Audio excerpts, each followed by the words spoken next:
نتیجہ کیا نکلا؟ ویسے اخلاق دیکھو، thank you nice to meet you, صبح شام ہمیں کہتے ہیں کم بخت بد اخلاق ہوتے ہیں، بدتمیز ہوتے ہیں. تو چند اخلاق تو آ گئے ظاہری طور پر. حشر کیا ہوا ہے سوسائٹی کا یار، ماں تک کو نہیں پوچھتے. اچھا یہ بات بھی بہت لوگوں کو بری لگتی ہے، نہیں ہم نے تو یہاں انگریز کو دیکھا ہے اپنی ماں کی بڑی کیئر کرتا ہے. بھائی صاحب وہ کیئر میں اور ہماری کیئر میں زمین آسمان کا فرق ہے. یہ ایسے ہی ہے جیسے انگریز اپنی بیوی کی بڑی کیئر کرتے ہیں. کتنا کرتے ہیں؟ لڑتے نہیں ہیں، تھپڑ نہیں مارتے. یہ کیئر تو آج آپ کی بیوی آدھا بل دے گیس کا، آدھا خرچہ سارا خود اٹھائے. وہ کیا خیال ہے؟ میری گھر والے اگر میرے 4 گھر والے مجھے کہہ دیں کہ آپ کا اتنا خرچہ، مجھے کتنا خرچہ ہو رہا ہے کبھی چھاؤں میں آؤ بتاؤں گا، اور چندے کے پیسوں سے نہیں کر رہا میں، یہ بتا دوں میں 1 روپے چندے کا دائیں میں اپنا ہے سارا. لوگ کہتے ہیں سورس آف انکم کیا ہے کہ وہ بھی کبھی چھاؤں میں آؤ بتا دوں گا. حلال ہے، بزنس ہے، کاروبار ہے. تو اب مولویوں کو، لوگوں کو کھاتے ہوئے پیتے ہی اچھے نہیں لگتے تو پھر تو تمہارا مسئلہ ہے نا، پھر تو وہی کیڑوں والا لطیفہ فٹ ہوگا تمہارے اوپر.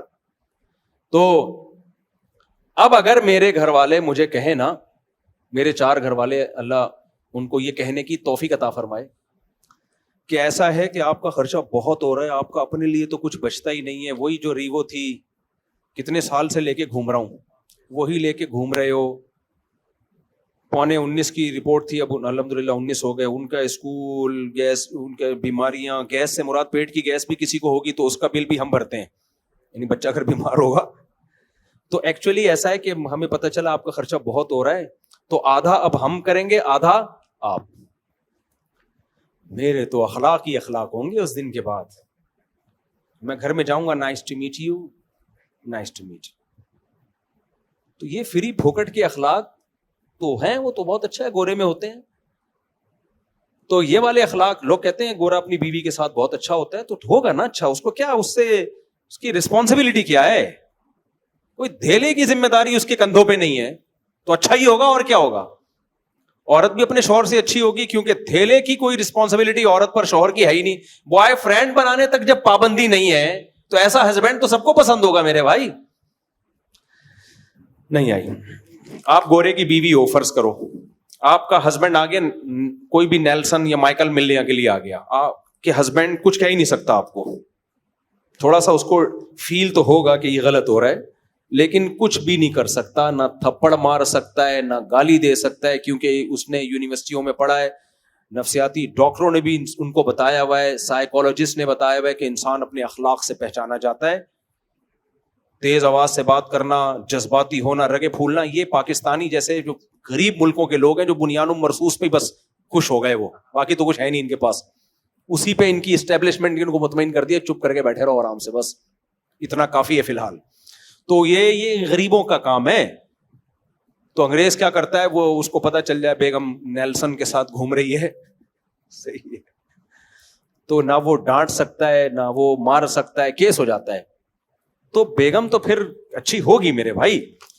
تو بات ہوتی ہے کہ جہاں رسپانسبلٹی ہو، ذمہ داریاں، ہم ذمہ داریاں اٹھاتے ہیں. تو یہ اسلام کی وجہ سے ہماری ایک سوسائٹی. ایک اور واقعہ سناتا ہوں، اس سے انشاءاللہ اچھی طرح سمجھ میں آ جائے گا میں کیا کہنا چاہ رہا ہوں. کل کی بات ہے، مجھے ایک سسٹم خریدنا تھا، میں صدر گیا اپنے دوستوں کے ساتھ، کمپیوٹر خریدنا تھا. میں گیا صدر مارکیٹ میں، ایک ایل ای ڈی لینی تھی. جن سے میں نے ایل ای ڈی لی میں ان کے پاس آگے بیٹھ گیا. کل کا واقعہ، یہ پرانا نہیں ہے. وہ کھا رہے تھے انڈا چھولا اور روٹی. خدا کی قسم بہت دل چاہ رہا تھا کہ مجھے بھی پوچھیں، لیکن میں نے عزت پہلے، کیونکہ وہ انڈا چھولا، اور ان کو پتا یہ بھی تھا میرے ساتھ، میں ان سے بار بار کہہ رہا تھا یہ پوچھ نہیں رہے یار.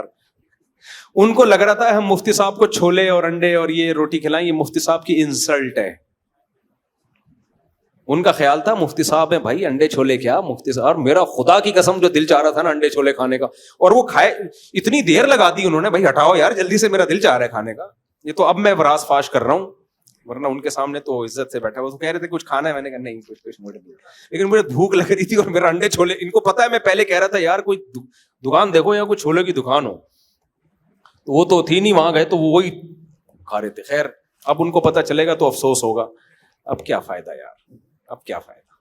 خیر تو اب گھنٹہ مجھے لگا کہ یار یہ ختم ہی نہیں کر رہے.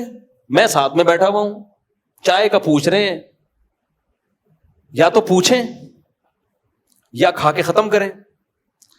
اب وہ اتنی دیر ہو گئی تو میں نے کہا آپ ماشاءاللہ, پھر میں نے ویسے ہی پوچھا, میں نے کہا انکل ماشاءاللہ آپ 1 گھنٹے سے میں دیکھ رہا ہوں آپ انڈے چھولے کھا رہے ہیں, بہت اسپیڈ سلو ہے آپ کی کھانے میں.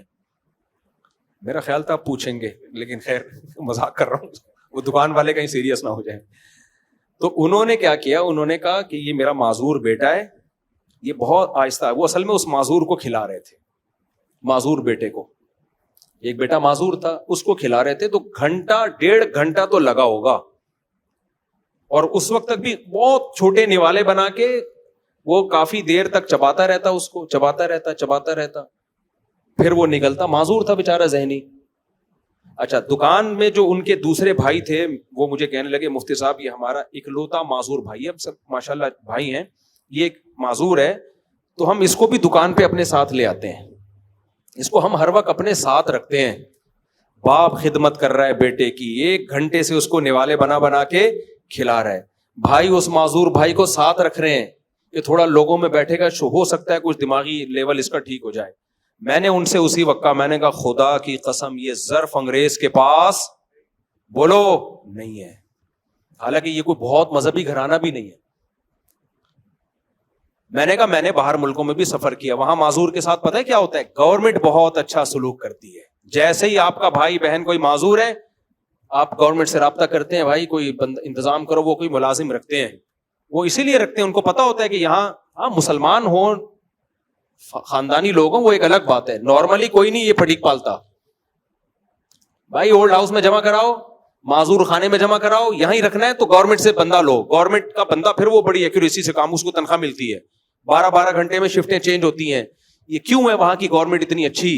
ضرورت ایجاد کی ماں ہے, ان کو پتا ہے کہ گورنمنٹ ان معذوروں کا خیال نہیں کرے گی, ان کا اتنا ظرف نہیں ہے کہ یہ معذوروں کا خیال کریں. ایک تو بہن بھائیوں کی تعداد بہت تھوڑی ہوتی ہے, یہاں تو 4-5 بھائی اور ابا مل کے پال رہے ہیں ایک معذور کو. ایک ہی بھائی ہوگا تو وہ تو ساری رسپانسبلٹی اس کی ہوگی, کھلائے گا بھی وہ, دکان بھی وہی چلائے گا.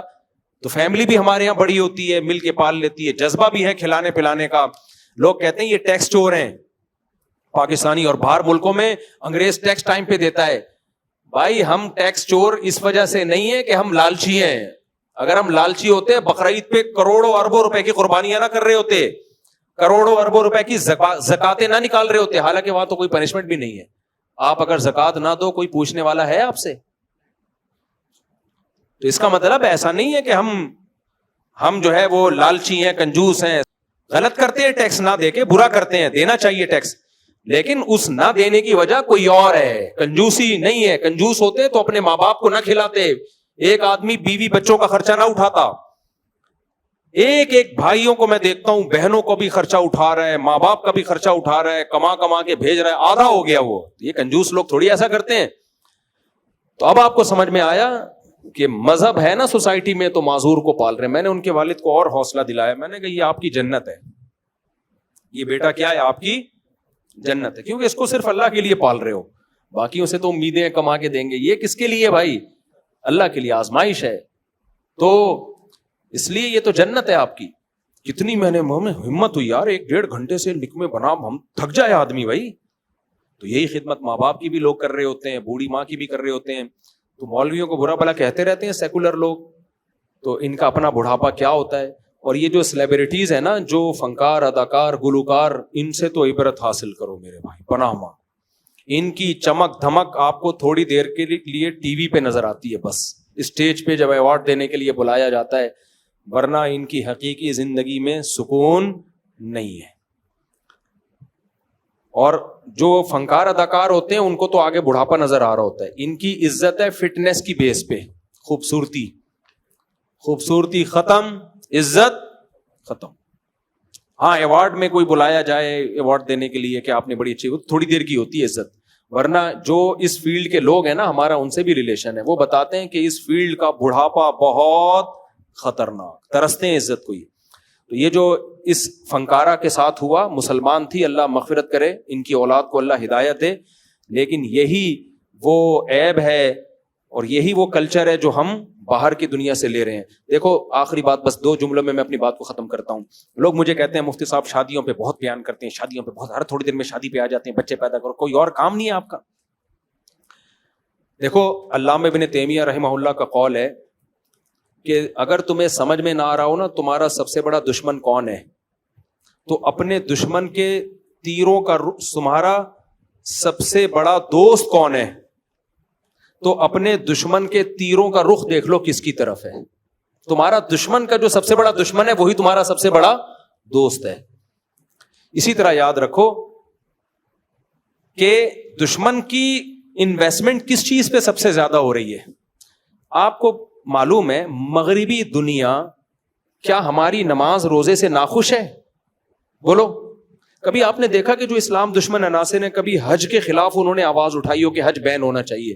کبھی سنا آپ نے کہ اربوں روپے خرچ کر رہے ہو یار یہ حج کا سیٹ اپ ختم کرو؟ نہ. کبھی آپ نے سنا کہ یار یہ جو مسجدیں پھیلتی چلی جا رہی ہیں بند ہونی چاہیے؟ کبھی سنا؟ یورپ امریکہ میں جتنی چاہیں مسجدیں بنا لیں آپ, لیگل وے میں چلیں, کوئی پابندی نہیں ہے. تراویاں پڑھیں عشاء کے بعد سے لے کے فجر تک پڑھیں, کوئی پابندی نہیں ہے. اور نہ اس کو روکنے پہ وہ پیسہ خرچ کر رہے ہیں. میں سمجھا پا رہا ہوں اپنی بات؟ پتہ ہے 2 چیزوں پہ پیسہ خرچ ہو رہا ہے صرف. اسلام کے خلاف نہیں ہے وہ لوگ, اسلام کی 2 چیزوں کے خلاف ہیں, اسلام کے خلاف نہیں. اور یہ 2 چیزیں اگر ان کو اسلام کے علاوہ کہیں اور نظر آئیں تو اس کے بھی خلاف ہیں. پھر وہ اگر یہ ہندو میں ہوں گی وہ اس کے بھی خلاف ہوں گے. 2 چیزوں کے خلاف ہے. نمبر 1 وہ کہتے ہیں یہ جو بینکاری ہے نا سودی ہونی چاہیے. اسلام کا جو انویسٹمنٹ کا اور انکم کا جو سسٹم ہے نا یہ اسلام کا نہیں ہونا چاہیے, کیونکہ اسلام نے سود پہ پابندی لگائی, اس سے دولت چند ہاتھوں میں مرتکز ہوتی ہے. حضرت مفتی تقی عثمانی صاحب پر جو امریکہ میں پابندی لگی ہے وہ پتہ ہے کس بیس پہ لگی ہے؟ اسلامک بینکنگ کی بیس پہ. یہودیوں نے بولا کہ یہ اسلامک بینکنگ کو پروموٹ کر رہے ہیں, اس سے ہماری دکان بیٹھ جائے گی. اور مجھے افسوس ہوتا ہے جب میں مفتی تقی عثمانی صاحب کے خلاف کلپ دیکھتا ہوں نا کہ معاذ اللہ سود خور ہیں یہ, انہوں نے سود پہ حلال کا لیبل لگا کے کھا گئے. یہودی سے جا کے پوچھو مفتی تقی صاحب نے یہودیوں کو کتنا نقصان پہنچایا ہے. انہوں نے مفتی تقی صاحب کو امریکہ میں بین کروا دیا. پوری کتاب چھپی ہے انگلش میں یہودیوں کی مفتی تقی عثمانی صاحب کے خلاف. اس بیس پہ پابندی لگی ہے اور ہمارے لوگ انہی کے خلاف بول رہے ہیں. تو دوسری چیز جس پہ اس سے بھی زیادہ پیسہ خرچ ہوتا ہے, پہلا وہ چاہتے ہیں اکنامکلی جو اکنامکس ہے نا, جو معیشت ہے وہ ان کے اصولوں پہ چلے, وہ اسلامی اصولوں پہ نہیں. کیونکہ اسلامی اصولوں پہ چلے گی دولت کی تقسیم منصفانہ ہو جائے گی. ایک مثال دیتا ہوں میں. اسلام کہتا ہے آپ نے 1 کروڑ روپے انویسٹ کیے, اسے جو پروفٹ ہوگا پرسنٹیج کے حساب سے تقسیم ہوگا, اور نقصان ہوا تو انویسٹر کا نقصان ہوگا. یہی ہے کہ نہیں ہے؟ یار مجھے بتاؤ نا, میں نے 100 بکرے خرید کے ایک غریب کو دے دیے, پیسہ لگایا کہ یہ بیچ مارکیٹ میں, وہ بکرے مر گئے, نقصان کس کا ہے؟ میرا. اس کا کوئی نقصان نہیں ہے, اس کی محنت ضائع ہو گئی, بس یہ نقصان ہے. یہ منصفانہ تقسیم ہے کہ بیچارے کے پاس پہلے ہی پیسہ نہیں تھا, لاس بھی اس پہ ڈال دو, اس کا تو دیوالیہ ہو گیا. اب یہ اگر اسلامی طریقے سے ہو تو مزاربت کی بیس پہ ہوگا. بھائی میرا پیسہ ہے, محنت تیری ہے, پروفٹ پرسنٹیج کے, جتنا پروفٹ ہوگا تیری پرسنٹیج بھی بڑھے گی اس میں. اب ہو کیا رہا ہے, میں اگر سود کی بیس پہ دوں تجھے بکرے خریدنے 1 کروڑ روپے, میں نے تجھے لون دیا. کیا دیا؟ قرضہ. یہ لون تو نے نفع کے ساتھ لوٹانا ہے. اس نے لون کے بکرے خریدے, بکرے مر گئے, اس نے مجھے سود بھی دینا ہے, اور وہ 1 کروڑ کہاں سے دے گا وہ؟ تو اس سے کیا نقصان ہوتا ہے سودی نظام سے؟ غریب کا بیڑا, یار غرق تو بول دو نا, اس میں کیا جا رہے ہیں آپ؟ بیڑا غرق کروا تھوڑی رہے ہیں, آپ سے بلوا رہے ہیں کہ ایسا ہوتا ہے بیڑا غرق. تو کبھی بھی تبھی آپ دیکھو یہ تاجر لوگ ہم سے زیادہ تر تاجر نماز کے مسئلے پوچھیں گے, زکوٰۃ کے مسئلے پوچھیں گے, قربانی کے پوچھیں گے, تجارت کے بہت کم پوچھتے ہیں. میں نے ایک دفعہ پنجاب میں کوئی تاجروں سے بات کی کہ میں ایک ورکشاپ کروانا چاہتا ہوں تجارت کے شرعی مسائل پر, ہم تاجروں کو ٹریننگ دیں گے کہ شرعی لحاظ سے تجارت کب جائز ہوتی ہے کب ناجائز. آج تک وہ دن نہیں آیا. کہہ رہے ہیں تاجر لوگ آمادہ ہی نہیں ہوتے اس پہ.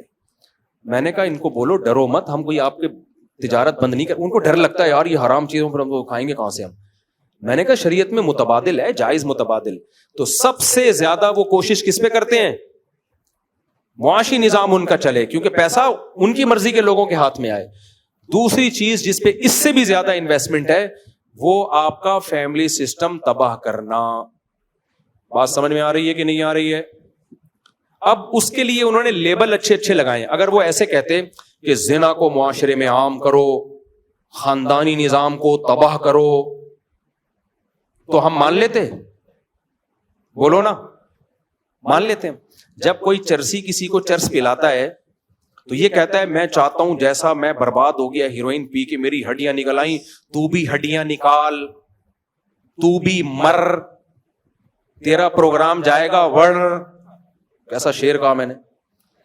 تو پیے گا ہیروئن, وہ آئے گا کہ ہم تو ڈوبے ہیں سنم, تم کو بھی لے ڈوبیں گے. وہ آئے گا لگا کے دے, خدا کی قسم ایسا مزہ آئے گا, مزہ نہ آئے پیسے واپس.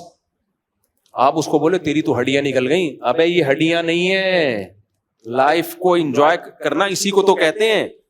اور تو اتنا نہ پینا کہ ہڈیاں نکل آئیں, تو وہ اچھے لیبل لگائے گا. تو اب مقصد تھا خاندانی نظام کو تباہ اور برباد, کیونکہ ہمارا مذہب اگر محفوظ ہے نا, ہم مسلمان ہیں بھائی, یہ سوسائٹی ہے نا, سوسائٹی سے نکلنا آسان تھوڑی ہوتا ہے. تو اس خول سے نکالا جائے, اس کے لیے انہوں نے مردوں سے زیادہ محنت کی عورت پہ. بے حیائی مردوں سے نہیں پھیلتی, مرد ہمیشہ سے ٹھرکی تھے, ٹھرکی ہیں, ٹھرکی رہیں گے, سوائے چند فیصد لوگوں کے. مرد کو جب عورت فری میں ملتی ہے, تہجد گزار ہوگا, نیک ہوگا, وہ جائے گا کہے گا توبہ کر لوں گا بعد میں, ایک دفعہ ٹھرک پوری کرو. اللہ ماشاءاللہ بہت کم لوگ یوسف علیہ السلام جیسے, اور جو 7 آدمی عرش کے سائے میں ہوں گے جن کو عورت دعوت دے اور وہ زنا سے بچ جائیں, ایسے لوگ مارکیٹ میں کیا ہوتے ہیں, شارٹ. عورت کی طبیعت میں اتنی ٹھڑک نہیں ہوتی, اس کی طبیعت میں حیا ہے. وہ چاہتی ہے بھائی میں اپنے شوہر کے حوالے اپنے آپ کو کروں گی, میرا شوہر ہو, میرے بچوں کا باپ ہو, مجھے خاندان ملے, مجھے سوسائٹی ملے, مجھے عزت ملے جیسے میری ماں کو ملی تھی, میری دادی کو ملی تھی. ایسے ہی تھوڑی کوئی بھی آ جائے میرے پاس. تو انگریز نے سوچا کہ محنت مرد پہ نہیں کرنی, کس پہ کرنی ہے, عورت پہ. کس پہ کرنی ہے بھائی, اور عورت کا بیڑا غرق کرنا ہے. تو اس کو کہا کہ آزادی, کیا اس کو سکھایا, پردے سے آزاد ہو جاؤ, بس اتنا کافی ہے. گھر کی 4 دیواری سے آزاد, جاب کرنا جیسے تمہارا حق ہے, جیسے تمہارے شوہر کا حق ہے, تمہارا بھی حق ہے. ابے جاب کرنا حق نہیں ہوتا, کمبختوں ذمہ داری ہوتی ہے. تم کمبختوں دی ذمہ داری کو کیا کہہ رہے ہو, حق ہے. بے وقوفوں والی بات ہے یار, میں کما رہا ہوں, یہ میرا حق نہیں ہے, میری ذمہ داری ہے. اگر آپ مجھے ذمہ داری سے ہٹا دیں گے میری تو عیاشی بڑھے گی. واہ بھائی واہ. اسلام نے عورت کو آزادی دی تھی کہ تم جاب کی پابندیوں سے آزاد ہو, تمہارے شوہر کی ذمہ داری ہے جاب کرنا. اس کو بول دیا کہ تم آزاد ہو, جاب کرو. ابھی ایک لبرل انٹی کا بیان آیا, بڑا خاندانی بیان کیا. اس نے کہا ہمیں الو بنایا گیا ہے کہ جاب کرنے میں ہم آزاد ہیں. کہہ رہے ہیں آزاد نہیں, ہم تو اور مصیبت میں آ گئے. ہم جاب کر کے کمبخت سسرال کو بھی کھلا رہے ہیں, بچہ بھی پال رہے ہیں, اور گھر بھی ہم سنبھال رہے ہیں, اور میاں صرف ایک جاب کر رہا ہے. ہمارا تو بیڑا غرق ہو گیا. تو عورت کو آزاد کیا, شوہر سے آزاد, بھائی سے آزاد, باپ سے آزاد. اس کو دفتر میں جا کے باس کا غلام بنا دیا, جہازوں میں ایئر ہوسٹس کو کمپنیوں کا غلام بنا دیا. مجھے سب سے زیادہ ترس ایئر ہوسٹس پہ آتا ہے. کل میں ایک ویڈیو دیکھ رہا تھا, میں نے گھر والوں کو کہا, وہ ہم جہازوں کی ویڈیو دیکھنے کا مجھے بڑا شوق ہے کہ جو ہوتے ہیں نا جہاز کریش کیسے ہوئے یا کیسے بنتے ہیں. تو میں نے کہا یہ ہم جاتے ہیں نا کبھی لمبے روٹ پہ, امریکہ جا رہے ہیں تو 18-20 گھنٹوں کی فلائٹیں ہو جاتی ہیں. اس میں ایئر ہوسٹس کی ڈیوٹی 6 گھنٹے 8 گھنٹے 8 گھنٹے تک اس کی پیشانی پر لکیر آنے پر گورنمنٹ کی طرف سے پابندی ہے. نہیں آئی میرا خیال ہے بات, اس پر پابندی ہے کہ 8 گھنٹے میں ایک دفعہ آپ کی پیشانی پر, یہ نہیں آپ اس کو 100 دفعہ بٹن دباؤ نا, یہ چاہیے وہ چاہیے, یہ نہیں, یوں نہیں ہوگا, ایسے نہیں, وہ ایسے ہی. تھینک یو, شکریہ, تھینک یو. ابے خدا کی قسم بہت مشکل ہے یہ تھینک یو. آدمی کا دل چاہتا ہے رکھ کے چماٹ لگائے. بعض کسٹمر ایسے ہوتے ہیں, یار ابھی چائے پیتی ہے, ابھی پانی منگوا رہے ہو, ایک دفعہ منگواؤ نا. گھر میں تو بول دے گی بیوی, انڈے لینے بھیجا تھا, ڈبل روٹی اٹھا کے لے آئے. لیکن ایئر ہوسٹس نہیں کہہ سکتی.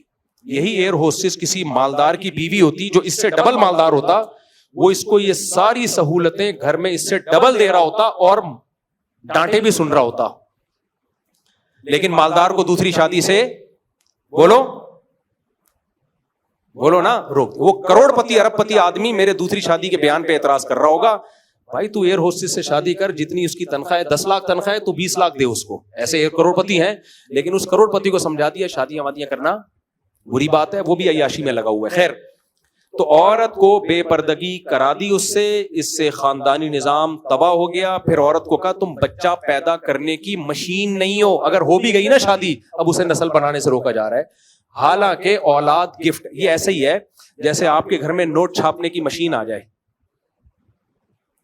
تو آپ بولو گے کہ میں نوٹ چھاپنے کی مشین مجھے نہیں چاہیے ہے؟ بھائی وہ نوٹ چھاپ رہی ہے, عورت پیدا وہ گدے گھوڑے نہیں پیدا کر رہی, وہ انسان پیدا کر رہی ہے, بیٹے بیٹیاں پیدا کر رہی ہے. تو یہ تو مشین بہت اچھی مشین ہے بھائی. زمین آلو پیاز ٹماٹر پیدا کرتی ہے, کسان کے دل میں قدر ہوتی ہے. اور یہ کون پیدا کر رہی ہے؟ انسان. کوئی سائنٹسٹ بنے گا, کوئی فوج میں جائے گا, کوئی تاجر بنے گا, یہ انسانوں کو پیدا کر رہی ہے. تو اس کو یہ سکھا دیا ہم بچے پیدا کرنے کی مشین نہیں ہے. اس سے اس کی تنہائیاں. عورت کا سب سے بڑا سرمایہ دیکھو, کوئی عورت کو عزت دے نہ دے, اسلام, کلچر, فیملی پابند, یعنی اخلاقیات کیا کہتی ہیں, ماں سے بڑا حق آپ پر کسی کا نہیں ہے. تو اس کو ماں کے حق سے ہی محروم کر دیا. بیوی کو وہ عزت تھوڑی ملتی ہے جو اولاد کی طرف سے ماں کو ملتی ہے, بہن کو وہ عزت تھوڑی ملتی ہے جو اولاد کی طرف سے ماں کو ملتی ہے. ایئر ہوسٹس کو خدا کی قسم کمپنی کی طرف سے وہ عزت مل نہیں سکتی جو بیٹے کو, جو ماں کو کس کی طرف سے ملتی ہے, بیٹے بیٹیوں کی طرف سے ملتی ہے. اللہ نے حکم دے دیا نماز پڑھتے ہوئے پکارے, نماز توڑ کے جواب دو. باس کے بارے میں تھوڑی حکم دیا ہے. عورت کا سب سے بڑا سکون, سرمایہ, سہارا وہ کیا تھا؟ اولاد. اسے پٹیاں پڑھا دی, تم بچے پیدا کرنے کی مشین نہیں ہو. یہ ایسے ہی ہے جیسے میں مردوں کو اپاہج بنانا چاہ رہا ہوں اور میں چاہ رہا ہوں کہ یہ بیویوں کو کما کے نہ کھلائیں اور بیڑا غرق کر دیں خاندانی نظام کا. تو اس کا طریقہ کیا ہوگا؟ میں مرد کو بولوں گا تو کوئی کمانے کی مشین تھوڑی ہے جو روزانہ بیوی کو برگر کھلاتا ہے. کیا خیال ہے بھائی؟ ایک آدمی روزانہ انڈے بھی لے کر آ رہا ہے, دہی بھی لے کر آ رہا ہے, وہ آدمی سے مراد میں ہوں, یعنی آپ لوگ بھی ہیں. روزانہ انڈے لا رہا ہے, دہی لا رہا ہے. میں تو یہی کام کر رہا ہوتا ہوں. میں لوگ کہتا ہوں, میں جہاں نکلتا ہوں لوگ سیلفیاں اور مفتی صاحب اسٹائل سے جا رہے ہیں, ایسی آ رہی ہوتی ویڈیوز, حالانکہ میں دہی لینے جا رہا ہوتا ہوں. اگر پتہ چل جائے نا ایسے اسٹائل جیسے میں غزہ فتح کرنے جا رہا ہوں, یہ میرے اسٹائل آ رہے ہوتے, میں گھر میں بتاتا ہوں میں دہی لینے جا رہا تھا اور دیکھو اسٹائل کیا مارا ہے لوگوں نے. تو اب میں بتاؤ, میں دہی لینے جا رہا ہوں, میں ٹماٹر لینے جا رہا ہوں, کوئی بندہ آئے میرے پاس, مفتی صاحب تم اپنے گھر والوں سے بولو جاب کریں, آپ انڈے لانے کی مشین نہیں ہو, روزانہ ڈبل روٹی لانے کی مشین نہیں ہو. تو دیکھو وہ میرا خیر خواہ بن کے اصل میں میرا بیڑا غرق کر رہا ہے, گھر توڑ رہا ہے. وہ گھر کو کیا کر رہا ہے بھائی؟ اپریشیٹ کرو مفتی صاحب, خاندانی آدمی ایسے ہی ہوتا ہے, کبھی دہی لینے جا رہا ہے, کبھی انڈے لینے جا رہا ہے. یہ اچھے شوہر ہونے کی علامت ہے. تو بیوی کے بارے میں نبی کی موٹیویشن کیا ہے؟ تزوج الودود الولود, تزوج الودود الولود. بیوی وہ اچھی جو تمہیں کثرت سے اولاد دے, کیونکہ اس سے تمہیں تمہارا اولاد ایلفی کا کام کرتی ہے, ماں باپ کو جوڑ دیتی ہے. وہ جتنے زیادہ بچے ہوں گے چھوڑنا اتنا مشکل. آدمی کہتے ہیں بچوں کو لے کے کہاں جاؤں گا میں, وہ ایلفی کا کام دیتے ہیں, بچے جوڑ دیتے ہیں ماں باپ کو, پھر سہارا بنتے ہیں, پھر ان کی خوشیاں غمیاں سب مشترک ہوتی ہیں. تو جو سب سے بڑی چیز بیوی کو آپ کے ساتھ جوڑنے والی, آپ کے دل میں اس کی محبت پیدا کرنے والی, اس کو یہ کہہ کے کہ بچے پیدا کرنے کی مشین نہیں ہو. تبھی میں کہتا ہوں جو عورتیں بچے نہیں پیدا کرتی ہیں اور کہتی ہیں ہم کو بچے پیدا کرنے کی مشین ہے, تو ان کو بولا کرو ہم کیا کمانے کی مشین ہے.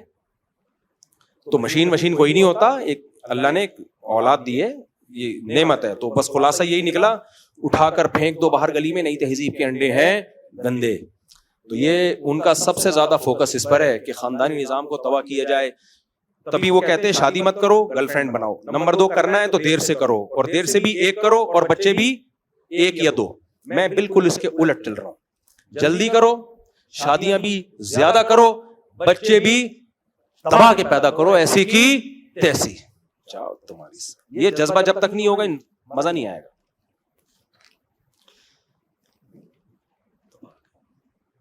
لوگ کہتے ہیں بگڑ جائیں گے, 2-4 اسپیئر میں بگڑنے کے لیے اتنے پیدا کرو کہ بگڑ بھی جائے نا, 2-4 تو کام کے نکلیں گے نا.